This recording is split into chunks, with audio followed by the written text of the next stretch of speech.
ça consiste à faire vivre la musique à l'enfant par les sens, par le corps, par l'ouïe bien sûr, par la voix.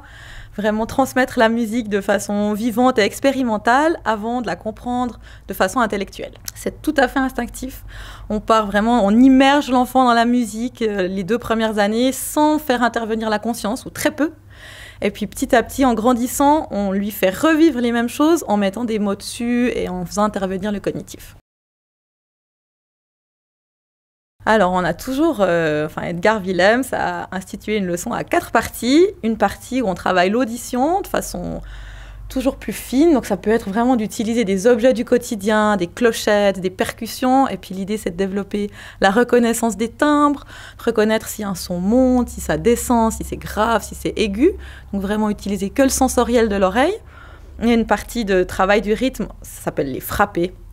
Donc on part du rythme du langage, comment est-ce qu'on peut frapper le rythme de ce qu'on parle, le bruit qu'on peut faire avec le corps, avec les pieds, avec les mains, en frappant sur une table. Voilà, donc on agence le rythme comme ça, vraiment de façon corporelle.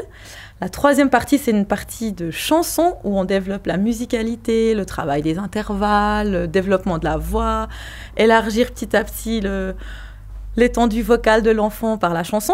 Et puis une partie ça s'appelle mouvement corporel, mais c'est aussi du vécu rythmique, mais cette fois-ci avec tout le corps, qui ressemble plus à la rythmique, où là je joue du piano, et puis l'enfant doit petit à petit reconnaître est-ce que c'est une musique pour marcher, pour courir, pour sautiller, pour galoper.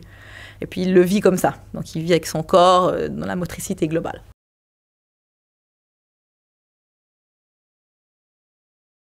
C'est très dynamique, je dirais une séquence, elle peut durer au maximum 10 minutes, mais en général c'est plutôt entre 5 et 10 minutes de séquence, et puis on essaie de varier aussi, de ne pas rester toujours à la table ou toujours par terre, donc on va aller à un moment au piano, après on va se déplacer à la table, après on va s'asseoir par terre sur un tapis.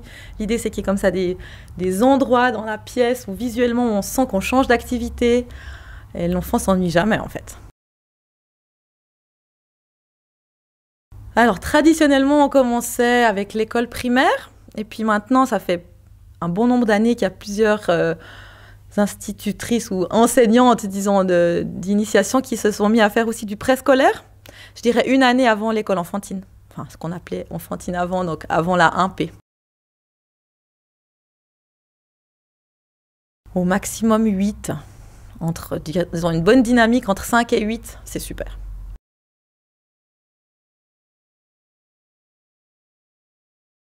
Je pense que c'est pour tous les enfants. Maintenant, on a remarqué qu'il y avait quand même aussi les enfants qui sont un peu plus introvertis et plus tournés vers vraiment l'écoute fine et entendre les choses subtiles, pour qui c'est super bien adapté. Parce qu'il y a vraiment beaucoup de temps où on est assez calme et puis très attentif à ce qui se passe, sans utiliser toujours le corps.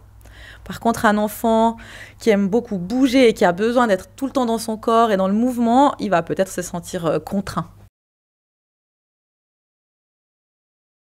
Alors, s'il a commencé avant l'école, du coup, ça s'appelle du préscolaire, 1 année de préscolaire, puis après, degré d'initiation 1, 2 et 3. Le 3e degré, ça s'appelle du pré-solfège, parce qu'on introduit gentiment justement les notions de solfège, où on met des mots sur les notions qu'on a vues. Et puis après, ça s'arrête, l'initiation à proprement parler, puis ça commence le langage musical. Et puis là aussi, si l'enseignant a un arrière-plan Willems, on fait du langage musical Willems. Donc ça continue aussi... Langage musical 1, langage musical 2, et puis ça peut continuer plus loin. Non, vraiment tous les instruments. Je trouve excellent pour tous les instruments à cordes aussi, parce qu'ils ont un développement de l'audition qui est très fin. Donc pour tout ce qui est ajuster la justesse de l'instrument, c'est excellent, mais c'est vraiment tellement complet et global que ça va très bien pour tous les instruments. Alors, monsieur Edgar Willems, c'était un Belge, né en 1890. Il est devenu instituteur.